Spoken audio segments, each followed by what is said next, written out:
How to log into NetSpend Skylight account. Let's get started. Launch your preferred browser. At the top, you're gonna see the search box. Over here, type in NetSpend Skylight Login and then search for it. With that, different website links will appear. Navigate to this one website option, netspendskylight.com. Open it.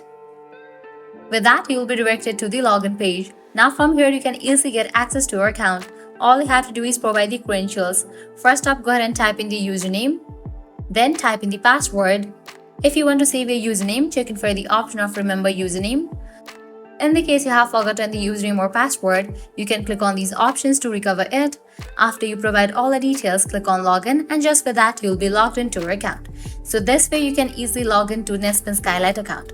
This was really simple and quick process. At the end, if you guys find this video helpful, don't forget to like, share and subscribe to our channel. Thanks for watching.